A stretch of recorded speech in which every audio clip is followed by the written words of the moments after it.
Good morning everyone. आज का हमारा टॉपिक है डिप्रेशन। इसमें एक पिक्चर है जिसमें कि एक पर्सन बैठा हुआ है, बहुत ज़्यादा दुखी है, अपने घुटनों में सिर को रखे हुए है। इससे आप देख के ही ये पता लगा सकते हैं इसको कोई ना कोई प्रॉब्लम है। इसके बाद आता है हमारा व्हाट इज़ डिप्रेशन। डिप्रेशन होता क्या है? डिप्रेशन का मतलब है कि हमारा कभी कभी हम ओकेजनली मतलब कभी कभी हम ऐसा फील करते हैं। ब्लू ब्लू मतलब कि जैसे कि सब कुछ धुंधला सा, ऐसे टाइप की कुछ हमें क्लियर दिख ही नहीं रहा है, दुखी रहते हैं हम। ये जो फीलिंग है हमारी कुछ टाइम के लिए, जिसको हम शॉर्ट लाइव्ड, जिसमें लिखा हुआ है शॉर्ट लाइव्ड मतलब कुछ टाइम के लिए है, और with in a couple of days ये कुछ टाइम के बाद ये चीज़ें ठीक भी हो जाती हैं। जब आप डिप्रेशन में होते हैं तो ये अपनी आपकी डेली लाइफ में भी प्रॉब्लम क्रिएट करना स्टार्ट कर देता है। प्रॉब्लम मतलब कि जैसे आप अपना डेली लाइफ का रूटीन कंप्लीट नहीं कर पाएंगे, आपका बेसिक केयर में इंटरेस्ट डिक्रीज़ हो जाएगा, ऑक्यूपेशन अगर आप जॉब वगैरह पे हैं तो वहाँ पे आपका इंटरेस्ट डिक्रीज़ हो जाता है, वहाँ काम करना आपको पसंद नहीं होगा, प्रोडक्टिविटी डिक्रीज़ हो जाएगी।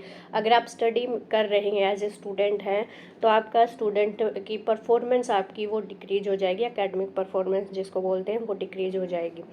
तो जब हम इसकी केयर करते हैं या जैसे जैसे हम अपनी केयर करना स्टार्ट कर देते हैं या हम डॉक्टर से कंसल्ट करते हैं तो इसका कुछ टाइम के लिए, जैसे कि कई बार ये माइल्ड मॉडरेट और सीवियर कंडीशन में जाता है तो उसके बेस पे आपका ट्रीटमेंट रहता है। नेक्स्ट दिया है यहाँ पे आपकी definition. Depression commonly mental disorder है, ये मैं आपको पहले भी बता चुकी हूँ कि मेंटल डिसऑर्डर है जिसमें कि डिप्रेस मूड रहता है, लॉस ऑफ इंटरेस्ट रहता है और प्लेजर मतलब जो चीज़ें आपको पहले अच्छी लगती थी करने में उनमें आपका इंटरेस्ट ख़त्म हो जाएगा। फीलिंग ऑफ गिल्ट, कई बार होता है कि हमसे कोई छोटी सी गलती हो जाती है तो वो उस चीज़ को हम बहुत ज़्यादा लेके चलते हैं कि मेरी वजह से दूसरों को परेशानी हो रही है, मेरी वजह से ये हुआ। और इसके साथ साथ यहाँ पे है low self worth. Self worth मतलब अपनी वैल्यू कम समझने लग जाते हैं, दूसरों को इम्पोर्टेंस देने लग जाते हैं। जैसे कई बार है हमारे फैमिली मेम्बर बार बार बोलते रहते हैं आपको गवर्नमेंट जॉब नहीं मिली, आप स्टडी नहीं कर रहे हैं तो आप किसी लायक नहीं है, उनको देखो उनको देखो। उसकी वजह से क्या रहता है कि हम अपने आप को दूसरों से कम आंकना स्टार्ट कर देते हैं। इसके साथ साथ हमारा डिप्रेशन में अदर सिम्टम आते हैं। डिस्टर्बेंस इन स्लीप मतलब कि नींद नहीं आएगी। आगे हम डिटेल में पढ़ेंगे। इसमें नींद के दो पैटर्न होते हैं, एक तो आप स्टार्ट करने में आपको प्रॉब्लम होती है, दूसरा उसको कंटिन्यू करने में प्रॉब्लम होती है, या जिसको हम अर्ली मॉर्निंग अवेकनिंग बोलते हैं, वो कंडीशन रहती है। लॉस ऑफ एपेटाइट रहेगी, एनर्जी डिक्रीज हो जाएगी, क्योंकि जब आपकी एपेटाइट ही नहीं है, आप खाना ही नहीं खा रहे हैं, आप में एनर्जी कहाँ से आएगी। उसके साथ साथ पुअर कंसंट्रेशन हमारी रहती है, क्योंकि हम किसी भी चीज़ पे ध्यान अच्छे से नहीं दे पाते, अटेंशन डिक्रीज हो जाती है हमारे। इसमें आपका है लीडिंग कॉज डिसेबिलिटी शो किया गया है, जिसमें कि फोर्थ लीडिंग कंट्रीब्यूटरी है हमारे ग्लोबल बर्डन डिजीज़ में 2000 के अकॉर्डिंग, मतलब 2000 के अकॉर्डिंग हमारा यहाँ पे फोर्थ लीडिंग कॉज था। और 2020 में ये डिप्रेशन आता है आपका सेकंड लीडिंग कॉज हो जाता है, जो डेली लाइफ में एक्टिविटी वगैरह एज की वजह से है। मतलब कि किसी भी एज में हो सकता है, बहुत सेक्सेस में होने के चांसेस है, मतलब मेल और फीमेल में दोनों में किसी भी एज में हो सकता है। सबसे ज़्यादा ये 15 to 44 ईयर की एज में कंबाइंड जेंडर में होने के चांस हैं। इसके बाद आता है आपका यहाँ पे प्रेवलेंस में ये शो किया गया है कि जब ये जो है किसी भी एज में हो सकता है, ऑल जेंडर, ऑल मतलब किसी भी एज में है, कोई भी बैकग्राउंड का है। ये जो कंट्रीब्यूटिंग फैक्ट इसमें दिया है कि 121 मिलियन कॉमन अफेक्ट आते हैं पीपल में। और डिप्रेशन है ये लीडिंग कोज है हमारा, जिसके वर्ल्ड वाइड मतलब जिसकी वजह से कंडीशन बहुत ज़्यादा होने के चांस होते हैं। इसके साथ साथ यहाँ पे अगर ट्रीटमेंट दिया भी जाता है तो जो ये डिप्रेशन की कंडीशन है वो कम हो सकती हैं, और 25% पीपल ही अफेक्ट होते हैं। इफ़ेक्टिव ट्रीटमेंट अगर हम उसको देते हैं तो 25% पीपल में ही ये ट्रीटमेंट हो सकता है। इसके बाद है what is the different form of depression. Types अगर हम देखें तो ये एक टाइप है, डिप्रेशन की टाइप है, जिसमें मॉडरेट डिप्रेशन डिसऑर्डर है, या जिसको हम मेजर डिप्रेशन बोलते हैं। डिस्थीमिया डिसऑर्डर या डिस्थाइमिया है, ये आप बाइपोलर में भी वर्ड आता है। और माइनर डिप्रेशन है, जिसमें कि साइकोटिक डिप्रेशन है, और पोस्टपार्टम डिप्रेशन, और सीजनल अफेक्टिव डिसऑर्डर, जिसको हम शॉर्ट फॉर्म में SAD बोलते हैं। इसके आगे आते हैं हमारे साइन एंड सिम्टम क्या क्या हैं। सबसे पहले परसिस्टेंट सैड, बहुत ज़्यादा दुखी रहेंगे हम लगातार सुबह से लेकर शाम तक। एंशियस या एम्प्टी फीलिंग, मतलब कुछ भी नहीं है हमारी लाइफ में, हमारे पास सब कुछ होते हुए भी हमें ऐसा लगता है कि हम बहुत ज़्यादा दुखी हैं। फीलिंग ऑफ होपलेसनेस और पेसिमिशन, इसमें रहता है कि हमारी उम्मीदें ख़त्म हो चुकी है, हम किसी से हेल्प नहीं ले सकते, ऐसा लगता है कि सब कुछ ख़त्म हो गया। फीलिंग ऑफ गिल्ट रहेगा, हम दुखी रहेंगे। वर्थलेसनेस, अपनी वैल्यू कम हो जाएगी। हेल्पलेसनेस, हमें ऐसा लगेगा कि कोई हमारी हेल्प करने वाला ही नहीं है इस दुनिया में। इरिटेबिलिटी, चिड़चिड़ापन रहता है और हम थकान फील करते हैं, मतलब पूरा दिन रेस्ट में भी हैं, कोई भी काम नहीं किया फिर भी हमें ऐसा लगता है कि हम बहुत ज़्यादा थके हुए हैं। इसके साथ साथ जो आपकी हॉबी थी और जो आपका इंटरेस्ट था, जिस चीज़ में आपको अच्छा लगता था, उन चीज़ों में ही ये डिप्रेशन के टाइम पे आपको सैडनेस फील होगी, आप उसको इंजॉय नहीं कर पाएंगे। और इसके साथ साथ एनर्जी डिक्रीज हो जाती है और फटीग रहेगा पर्सन में। इसके आगे दिया है हमारा यहाँ पे डिफ़िकल्टी इन कंसंट्रेशन, ये हम पहले भी पढ़ चुके हैं, क्योंकि हमारी अटेंशन डिक्रीज हो जाती है उसकी वजह से, और कोई भी चीज़ हम डिटेल में याद नहीं कर सकते, क्योंकि हमने उस पर ज़्यादा फोकस ही नहीं किया, तो डिटेल में क्या याद रखेंगे। डिसीजन मेकिंग में प्रॉब्लम रहती है पर्सन को, क्योंकि जब उसको चीज़ें ही नहीं पता क्या हो रही है उसकी लाइफ में, तो उन चीज़ों को वो अच्छे से नहीं कर पाएगा, डिसीजन नहीं ले पाएगा। दूसरा आता है, नेक्स्ट आता है इसमें हमारा इंसोम्निया, नींद नहीं आती, जिसमें मैंने आपको बताया था अर्ली मॉर्निंग अवेकनेस फुल, मतलब जल्दी नॉर्मल टाइम से, जैसे 4 बजे या 4 से पहले जल्दी उठ जाएगा। और एक्सेसिव स्लीप भी हो सकता है, पर्सन बहुत ज़्यादा भी सोएगा। कई बार होता है कि जब हम बहुत ज़्यादा दुखी होते हैं, कुछ लोगों को नींद नहीं आती है, कुछ को क्या होता है कि बहुत ज़्यादा ही सोते हैं, वो दुखी होने के बाद वो कंडीशन रहती है। ओवर ईटिंग भी हो सकती है, loss of appetite, anorexia nervosa condition भी हो सकती है, और यहाँ पे बुलिमिया कंडीशन भी है। दोनों हमारा इसमें ईटिंग डिसऑर्डर में काउंट होती है, दोनों कंडीशन हो सकती है, वो डिपेंड करता है person to person. Thought of suicide रहेगा, सुसाइड अटैम्प्ट रहेगा, या तो बार बार वो सोचेगा अपने आप को ख़त्म करने का, या अटैम्प्ट करने की कोशिश करेगा, जैसे दरवाज़ा बंद करके, या तो नाइफ़ वगैरह से अपनी वेन काटने की कोशिश करेगा, या पंखे से लटकने की कोशिश करेगा, या घर में कोई मेडिसिन रखी है तो ओवर डोज लेने की कोशिश करेगा। इसके बाद आता है बॉडी पेन, उसको रहेगा, क्योंकि वो हमेशा उसके माइंड में कुछ ना कुछ चल रहा है, उस चीज़ की वजह से क्या रहता है, जैसे हेडेक वगैरह रहेगा, बॉडी पेन हो सकता है, क्रैम्प हो सकते हैं। क्रैम्प क्योंकि जब वो खाना नहीं खा रहा है अच्छे से, उसकी लॉस ऑफ एपेटाइट हो गई है, तो न्यूट्रिशन प्रॉपर नहीं मिल पाता। कई बार हमें भी होता है जब हम खाना कम खाते हैं या कुछ भी है, तो पैरों में ऐसे होता है जैसे कि खिंचाव सा हो जाता है, मसल में प्रॉब्लम हो जाती है, वैसी कंडीशन रहेगी। इसके साथ साथ डाइजेस्टिव प्रॉब्लम है, क्योंकि हम खाना नहीं खा रहे हैं, तो उसकी वजह से क्या रहता है कि हाइड्रोक्लोरिक एसिड जो हमारे स्टमक में है वो इंक्रीज़ हो जाता है, और उसकी वजह से क्या रहता है, गैस्ट्रिक अल्सर होने के चांसेस ज़्यादा रहते हैं। उसके बाद आता है हमारा what is illness of one को एग्जिस्ट विद डिप्रेशन, मतलब इसके साथ साथ डिप्रेशन के साथ साथ कौन कौन सी अदर कंडीशन साइकेट्रिक डिसऑर्डर होने के चांस है। सबसे पहले आता है पोस्ट ट्रॉमेटिक स्ट्रेस डिसऑर्डर, जिसको हम बोलते हैं कि ट्रॉमा टाइप, जैसे कि किसी का जैसे आजकल क्या है कि बारिश का मौसम है, कहीं बहुत ज़्यादा हो गई है, फ्लडिंग कंडीशन है, या कहीं पे अर्थक्वेक आ गया है, तो वो जो कंडीशन होती है उसके होने के बाद जो लोग वहाँ पे हैं, जिन्होंने उस चीज़ को फेस किया है, उनमें जो डिप्रेशन के स्ट्रेस के सिम्टम आते हैं, वो होता है हमारा पोस्ट ट्रॉमेटिक स्ट्रेस डिसऑर्डर। इसके बाद आता है ऑब्सेसिव कंपल्सिव डिसऑर्डर, ये भी एक साइकेट्रिक डिसऑर्डर है, डिटेल में हम पढ़ेंगे इसको नेक्स्ट, एक पूरा टॉपिक है इसके ऊपर, जिसमें कि पर्सन को क्या रहता है कि थॉट भी आते हैं और उस पर्टिकुलर चीज़ के रिगार्डिंग बार बार एक्ट आउट करता है। पैनिक डिसऑर्डर, एकदम से पैनिक डिसऑर्डर एक एंजाइटी डिसऑर्डर में काउंट होता है, जिसमें क्या है कि पर्सन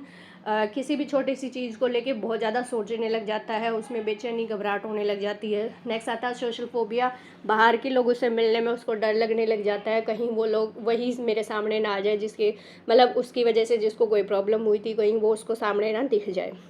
नेक्स्ट आता है generalize anxiety disorder. Generalize anxiety disorder भी एक एंजाइटी डिसऑर्डर में, साइकेट्रिक डिसऑर्डर में काउंट होता है, जिसमें कि ये सबसे ज़्यादा फीमेल में होता है। इसमें रहता है कि पूरा का पूरा दिन हमारे माइंड में परसिस्टेंट एंजाइटी उस चीज़ के रिगार्डिंग चलती रहती है। इसके बाद आता है यहाँ पे सीरियस मेडिकल इलनेस की वजह से भी होने के चांसेस हैं, जैसे कि डिप्रेशन की वजह से आपने नोट किया होगा, जब आप बहुत ज़्यादा टेंशन में होते हैं तो चेस्ट डिस्कम्फर्ट होने लग जाता है हमें। तो ज़्यादा लंबे टाइम तक रहता है तो हमारी पूरी बॉडी में अफेक्ट होना शुरू हो जाता है, जैसे हार्ट की प्रॉब्लम आ जाती है, बीपी रेज रहने लग जाएगा और अदर चीज़ें आने स्टार्ट हो जाती हैं, तो वो कंडीशन रहेगी। नेक्स्ट आता है कोज ऑफ डिप्रेशन। तो यहाँ भी हम पढ़ेंगे, सबसे पहले आता है हमारा जेनेटिक और हेरिडिटरी। अगर फैमिली में किसी को प्रॉब्लम है डिप्रेशन की, तो चांस है कि हम सबसे ज़्यादा मोनोजाइगोटिक ट्विंस में होता है। मोनोजाइगोटिक मतलब एक ही उससे मोनो मतलब कि एक जायगोट से बने होते हैं, तो उनमें। दूसरा है मदर या फादर में है, तो वो नेक्स्ट जनरेशन में होने की चांस है। सेकेंड पॉइंट आता है यहाँ पे बायोलॉजिकल, बायोकेमिकल और मेडिकेशन। बायोलॉजिकल में रहता है जैसे हमारा ब्रेन में कोई स्ट्रक्चर में प्रॉब्लम आई है उस वजह से। बायोकेमिकल में है कि हमारा जो न्यूरोट्रांसमीटर्स हैं उनमें अफेक्ट होने की वजह से या किसी मेडिसिन की वजह से होगा। थर्ड आता है डाइटरी में चेंजेस की वजह से। फोर्थ आता है इन्वायरमेंट, जैसे इन्वायरमेंट में हम रह रहे हैं। जैसे एग्जांपल मैंने आपको दिया था कि हमारे पेरेंट्स हमारा कंपैरिजन करना स्टार्ट कर देते हैं कि आपकी सेम एज या आपसे जूनियर की गवर्नमेंट जॉब लग गई है और आप अभी तक प्राइवेट जॉब में हैं, ये है वो। तो उस वजह से क्या रहता है कि हमारे माइंड में स्ट्रेस रहता है, हम अपना नॉर्मल काम भी नहीं कर पाते और उसमें मेन प्रॉब्लम आने की चांसेस होते हैं। तो उसकी बार बार जब यही इन्वायरमेंट हमें मिलता है तो उसकी वजह से डिप्रेशन के सिम्टम राइज होना स्टार्ट हो जाते हैं। फिफ्थ पॉइंट है यहाँ पे हमारा सोशो कल्चर फैक्टर है, या सिचुएशन या रिलेशनशिप या पर्सनैलिटी की प्रॉब्लम्स की वजह से भी होता है, जिसमें सोशो कल्चर में जैसा हमारा सोसाइटी है जिस तरीके से है उसके अकॉर्डिंग मतलब उस एरिया में रहते हुए हमें प्रॉब्लम आनी शुरू हो जाएगी। नेक्स्ट आता है हमारा डायग्नोसिस, जिसमें कि सबसे पहले कैसे डायग्नोज करेंगे हम। सबसे पहले आता है हिस्ट्री टेकिंग। हिस्ट्री टेकिंग एक पूरा डिटेल टॉपिक है, उस पर भी मैं आपको डिटेल में बताऊंगी। हिस्ट्री टेकिंग में रहता है कि हिस्ट्री कलेक्शन जिसको बोलते हैं, कि ये पर्टिकुलर मेंबर से उसके बारे में स्टार्टिंग से लेके एंड तक कब से उसकी कंडीशन हुई है, क्या चीफ कंप्लेंट है, उसका फैमिली का स्ट्रक्चर, वो सब आएगा इसमें। दूसरा आता है यहाँ पे मेंटल स्टेटस एग्जामिनेशन, जो कि साइकेट्रिक कंडीशन को डायग्नोज करने के लिए इम्पोर्टेंट होता है, जिसमें कि अपीयरेंस से लेके लास्ट इनसाइट तक के टोटल पॉइंट आते हैं, वो रहेगा। इसके बाद आता है ICD-10 क्राइटेरिया। ये हमारा ये जो ICD-10 क्राइटेरिया है, इसमें जो डिजीज़ कंडीशन के रिगार्डिंग सिम्टम दिए हुए हैं वो विदिन 3 मंथ या 6 मंथ तक पेशेंट में, पर्सन में प्रेजेंट होने चाहिए, तभी जाके हम फाइनलाइज करते हैं कि जो सिम्टम हैं वो उसको डायग्नोज कर रहे हैं एज ए डिप्रेशन। इसके बाद आता है हमारा यहाँ पे है मैनेजमेंट। मैनेजमेंट में है कि हम जब किसी पेशेंट को डायग्नोज कर लिया, हमने पर्सन को डायग्नोज कर लिया है एज ए डिप्रेशन, तो उसका मैनेजमेंट क्या रहेगा। सबसे पहले आता है हमारा anti depression medicine. Anti depression मतलब एंटी मीन्स डिप्रेशन के अगेंस्ट देंगे। इसमें सबसे पहले मेन फंक्शन होता है हमारे केमिकल का, और जिसको हम न्यूरोट्रांसमीटर बोलते हैं। सबसे ज़्यादा जो सीरोटोनिन का लेवल है वो एबनॉर्मल हो रखा है हमारे ब्रेन में, उसको नॉर्मल करने के लिए, या जो नॉरएपिनेफ्रिन है उसको मिनिमाइज करने के लिए, उसको बैलेंस करने के लिए दी जाती है। अदर एंटी डिप्रेशन का मेडिसिन वर्क रहेगा हमारा डोपामिन, जो न्यूरोट्रांसमीटर है हमारा डोपामिन, उस पर वर्क करेगा। यहाँ पे आपको एक लिस्ट दी हुई है एंटी डिप्रेसेंट मेडिसिन की। सबसे पहले है सिलेक्टिव सीरोटोनिन रीअपटेक इनहिबिटर्स हैं, जिसमें आपका प्रोजेक्ट है, एस्टेलोप्रेम है और सिटेलोप्रेम है, और इसमें आपका सर्टेलिन है, फ्लॉक्सटीन है। ये सब मेडिसिन सबसे ज़्यादा मोस्टली कॉमन होती हैं, कॉमनली यूज़ होती हैं सेलेक्टिव सीरोटोनिन रीअपटेक इनहिबिटर्स, क्योंकि यहाँ पे सेलेक्टिव सीरोटोनिन है, सीरोटोनिन का इम्बैलेंस हो रखा है, उसको मिनिमाइज करने के लिए। इसके बाद आता है हमारा एंटी डिप्रेसेंट। इसमें ओल्डर जनरेशन है एटिपिकल एंटी डिप्रेसेंट, जो कि पावरफुल है बट आजकल यूज नहीं हो रही क्योंकि इसके साइड इफ़ेक्ट बहुत ज़्यादा होते हैं। एग्जांपल जैसे एमिप्रामिन है, नॉरट्रिप्टिलिन है। इसके बाद आता है हमारा इसमें साइकोथेरेपी में है कॉग्निटिव बिहेवियर थेरेपी, जिसको हम CBT भी बोलते हैं, कॉग्निटिव बिहेवियर थेरेपी है। इसमें नेगेटिव जो थॉट पैटर्न है पेशेंट का, इसमें आपको मेरी एक डिटेल वीडियो मिल जाएगी मेरे चैनल पे, उसमें आप देख सकते हैं कॉग्निटिव बिहेवियर थेरेपी में हम क्या क्या चीज़ें कर रहे हैं, जिसमें किस तरीके से पर्सन के थॉट को हम चेंज करते हैं और उसको पॉजिटिव में कन्वर्ट करवाते हैं। नेक्स्ट आता है इंटरपर्सनल थ्योरी।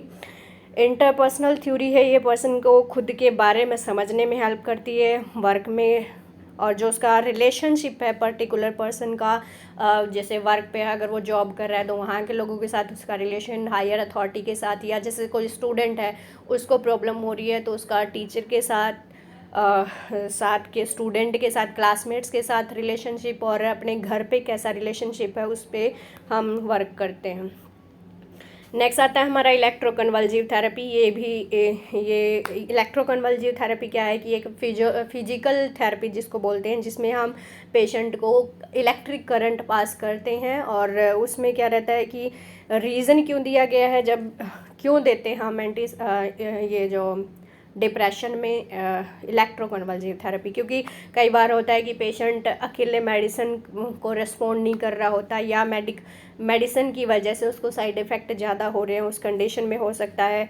दूसरा आता है रेसिस्टेंट है पर्सन उन मेडिसिन से, मतलब पहले भी उसका ट्रीटमेंट चल चुका है और बाद में दोबारा उसका ट्रीटमेंट चल रहा है तो उसको प्रॉब्लम आती है। और उसके साथ साथ क्या रहता है कि अगर जैसे प्रेग्नेंट वीमेन है या लैक्टेटिंग वीमेन है, उनमें भी हम मेडिसिन अवॉइड करते हैं, क्योंकि वो बेबी में ब्लड ब्रेन बैरियर, या जैसे कि ये है लैक्टेटिंग वुमेन है तो ब्रेस्ट मिल्क के थ्रू बेबी में जा सकते हैं, उसमें बेबी में साइड इफ़ेक्ट कोज कर सकती है, तो उससे बचाने के लिए हम ECT देते हैं मदर पर्सन को।